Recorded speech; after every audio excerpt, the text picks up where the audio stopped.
Hi, welcome to the bathtub, where when you hear this theme music and you don't hear any theme music, that's because we here at the bathtub have stopped using theme music because it's become too much of a hassle. I always try to clip it really quick so that no music companies will get upset, and I never do it. So every time they catch me, I have to have it all erased, and I don't know how to do it right. And the Pismo Beach prop department screws up the editing job, and it comes out looking like an idiot at the first minute. First minute of my videos looks like an idiot is running them. And most people never get past the first minute. But anyway, so I've got to try to make the first minute as glitch free as possible, which means using as few theme songs as possible. We've had a bit of a this is our special afternoon edition of the bathtub. Cheers. We're just drinking ice water. Until the world of terror that we live in convinces me to start drinking about noon, which is about the time I'm just about ready to start drinking. And I managed to put it off till 6 or 7:30 even, but the world is getting to the point where I may just wake up and start hitting the drinks like a character out of a Harry Crews novel. That's a nice segue. We're going to talk about Harry Crews this week, the late great Harry Crews, totally unusual writer, and two books. Penguin Books brought out these two lovely editions of two books that have been kind of hard to find. Harry Crews is not easy to find his books. One is the one I read this week, A Childhood, the biography of a place, a book I read many years ago when it came out. And then his first novel, The Gospel Singer, which I've just started. And I'm going to do a little talk on this today, and in a few days I'll do another talk on this when I finish it. And this is his first novel, The Gospel Singer, from I think 1968.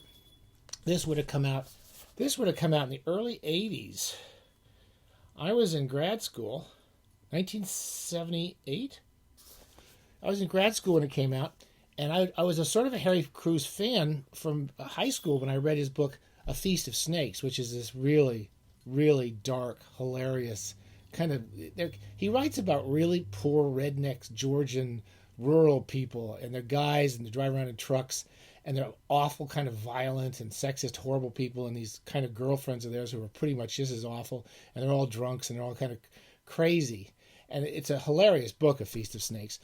And I had read some other books of his, and a friend of mine, Marilyn Moriarty, Marilyn, if you're out there, one of my friends from grad school, she knew I was a friend of Harry Crews's, and she knew him. She was a student of his out in Gainesville, in Florida, University of Florida, and she got him to send me this signed copy, which is from, I don't think he dated this, but I would have got it like the first year in grad school. So 1983, to Scott Bradfield, hang in and hang on. Don't let the bastards beat you. Harry Crews. Now, I had never met him. I've always admired his work and enjoyed his work, and never read a lot of him. He's hard to read. I find him a little difficult to read, not because he's not a really, really talented writer, and really he knows exactly what he's doing, but he writes about really unsettling stuff. There's a few of his books available. These are the two most beautiful books to get. I mean, the brand new editions. This is a book of his essays, Blood and Grits. I read many of these essays when he was writing them in the 70s, I believe. A late novel called Scar Lover. I haven't read that. He went through he started off writing a novel a year from the 60s and the early 70s, and they're all quite good. And then he took a break, about 8 or 10 years. He was very quiet, and then he came back and wrote a lot of other books, which I have lying around the house somewhere. I can't find Feast of Snakes. I picked this up the other day. I had hoped to write a piece about Harry Crews when these new books came out. It didn't quite materialize. But this is kind of a cool edition you can get pretty cheap on eBay, which is 3 books. It's The Gypsy's Curse and Car. Those are two of his very hard novels to get a hold of in their individual editions, including A Childhood, his memoir about growing up in basically Georgia and then moving to Florida when he was about, 6, 7, 8 years old. And this is quite a good volume to have. It has a bunch of his essays and an original essay for the book. So that's a lot of kind of little bit of stuff. Again, the literary world is always trying to come up with nicknames for these groups. They used to call it, I don't like this term, I'm going to tell it to you anyway. I don't like sci-fi, and I don't like the term that was associated with them. They used to call them grit lit. I don't know what that means. Like gritty, and then maybe people who eat grits. I don't know what the hell. Remember the grits and lit? Anyway, Larry Brown, whose wonderful book of stories, Big Bad Love, has affinity with Harry Crews. If you've read him, then you might like Crews, or vice versa. This is one of my favorite short story collections, and we'll read that again in the bathtub someday if we all survive long enough. Anyway, so just today we talk a little bit about a childhood. It's a really hard book to read. I remember reading it the first time and the second time. It's about the poorest of the poor living out in the rural countryside of Georgia. It's the first third of the book is about Harry Crews trying to tell stories about his father, who he didn't remember. His father died when he was very young of a heart attack. And that's how hard he was working day and night. He must have been in his late 20s, early 30s, building houses and, building his shacks and mule sheds and plowing land. And this guy worked his ass off trying to take care of his family and died of a heart attack. And Harry Crews didn't really know him. So the first third is kind of these stories about his father, some of which sound like tall tales.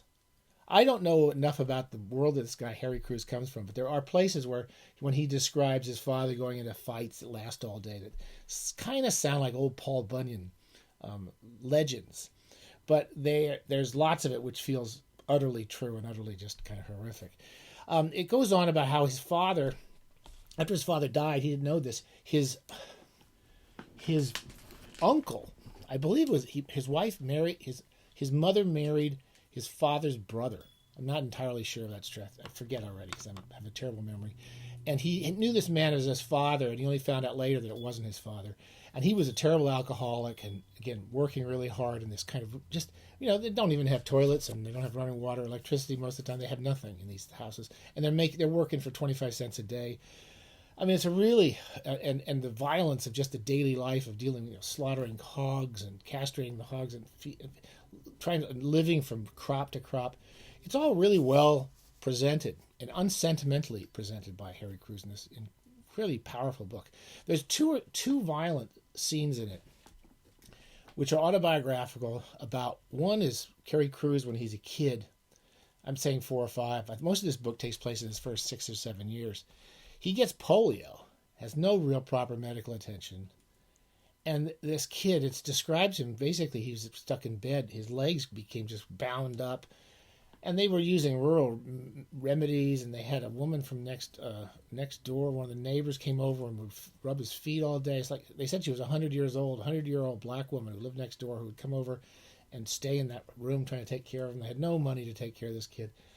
And that's pretty horrible. But then there's an even worse scene where they're having some sort of, it's almost like a party with the neighbors all would get together when I think they were castrating hogs or slaughtering the hogs. I forget when now. But there's a big pot of boiling water, and this Harry Crews as a kid falls into it. And I can't even describe it. It's a horrific scene. I actually skipped through it this time, and the first time I read it, through parts of it. It's just the casualness of the horrific violence in this place. It's very, having said that, it's very funny. It's very affectionate about the people. It feels honest most of the time, though I do feel like it sways sometimes into a kind of tall tale episodic bit. And it's a very good book. It feels real. It feels real most of the time. And he writes a kind of really strong prose, the kind of vernacular of the people he's writing about. It was striking me that he was one of the first few writers I can think of, who wrote about really poor people, destitute people who worked hard for almost nothing. I mean, you think of Steinbeck does it in many of his books. You think Erskine Caldwell. Was it Erskine Caldwell used to write these books like Tobacco Road and stuff about really poor people, but they always felt like they were kind of outside of the communities, or the characters are kind of ironic in a way, like Tortilla Flats by John Steinbeck. There's no irony in this book. It really feels like he's really writing from inside this community. The language is really strong. It reminds me a little bit of Cormac McCarthy, a little bit. Nowhere near as mannered and nowhere near as kind of structured as Cormac McCarthy's novels are, but incredibly lean, beautiful writing, very clean all the way through. I would read a couple quick passages. The thing about storytelling, he was talking about how after he got over the polio, he would like to hang out with the women because he'd tell stories. And he says, one of my favorite places to be was in the corner of the room where the ladies were quilting. God, I love the click of needles on thimbles, a sound that will always make me think of stories.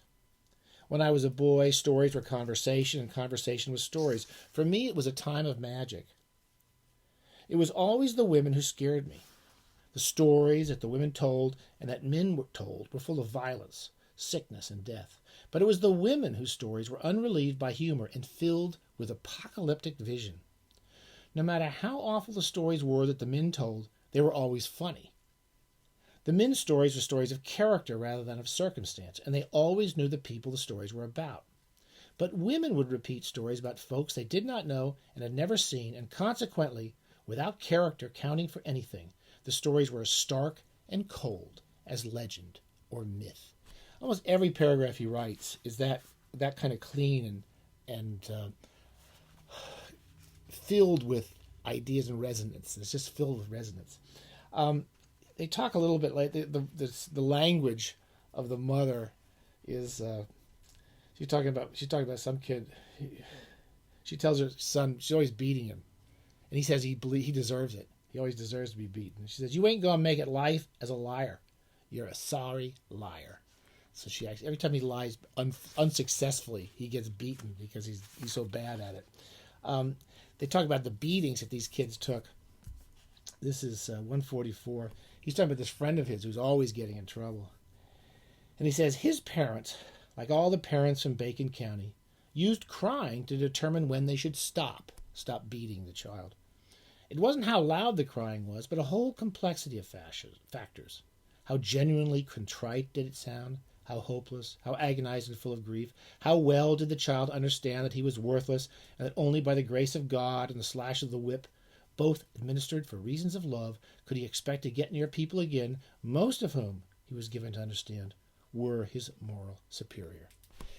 He writes, he's never blaming these people from his past. He always writes kind of in their community, as a member of their community. And it's unsettling, and it's moving, and it's a very, very powerful book. I prefer Harry Crews's novels because the storytelling in it that he talks about being enraptured by, and the kind of the outrageousness of the violence and the craziness of some of the things that people do is all kind of part of this kind of he's a very good narrative writer.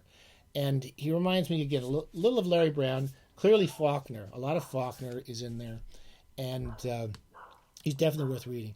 So we got all the animals are going crazy today. There's Lucky outside, and Dodo's up here, and I'm going to do another one of these on. So I just started it. I just started the Gospel Singer, and we'll talk about that in the next few days or so. Okay, thanks. Happy bathing. Stay safe. Stick on the water till at least 6 or 7. Okay.